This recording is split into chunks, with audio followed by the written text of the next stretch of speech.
Hello Zoom, welcome to the speaking test. Let's talk about clothes. What do you like to wear when you are at home?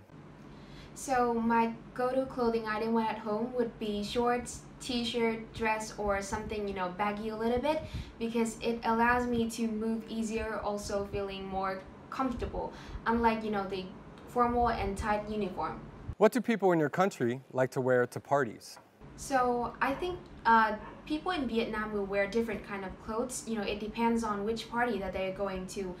Some parties they may have a specific dress code, so people have to wear black suit, tie, or night dress. But sometimes they can choose something that suits them best, like something eye-catching a little bit to stand out, or something convenient. So I think it really depends on which parties.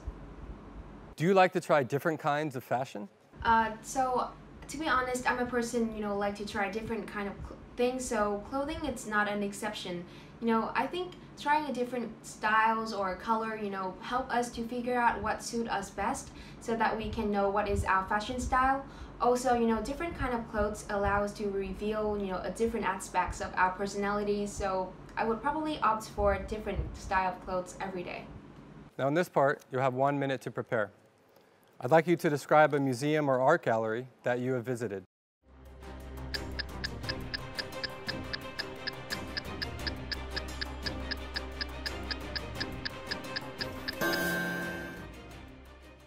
So today I'm going to tell you about the trip to the museum that I had during this quarantine time. So you may be taken aback a little bit, but it is a virtual tour that I had to the Louvre Museum in France. So one day I just came across an eye-catching, advertisement on the internet about the museum offering a free virtual tour. And I've always been into exploring new things, always curious.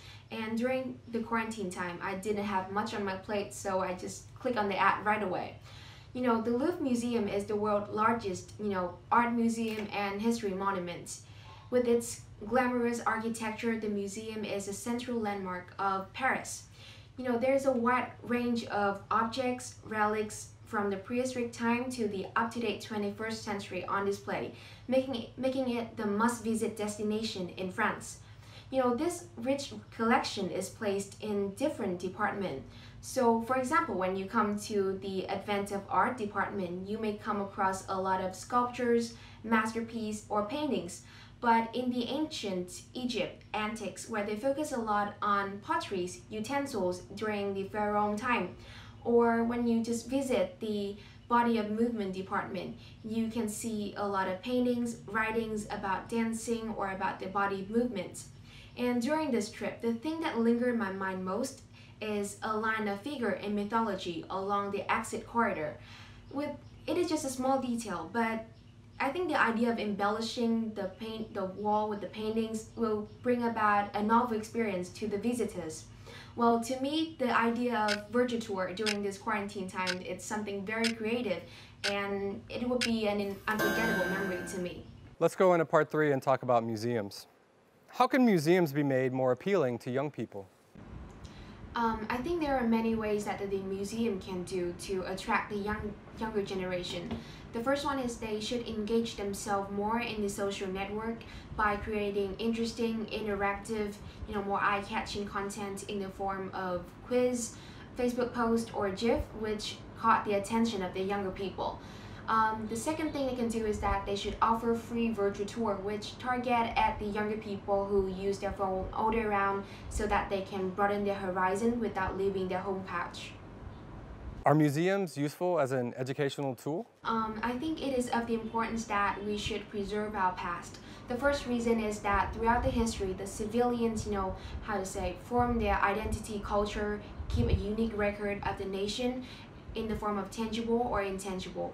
And with this knowledge that we can hand it down to the younger generation to make them, understand more about their identity, about their nation, so that we can foster the patriotism in themselves. And how do you think museums might change in the future? I do agree with the idea that the museum play an important part in fostering one's study. The first reason is that when we come to museum, we can, gain a deeper insight into the aspect that we learn in school or in class that the teacher can only have a few time to give a like a brief about it through image, videos, or presentation. And the face-to-face visual experience can help us understand the problem in a different angle. The second reason is that we can broaden our horizon. When we come to the museum, we sometimes may come across something that we have never heard of or we have never known before. So it is the museum which help us to broaden our knowledge. Thank you very much. That is the end of the speaking test.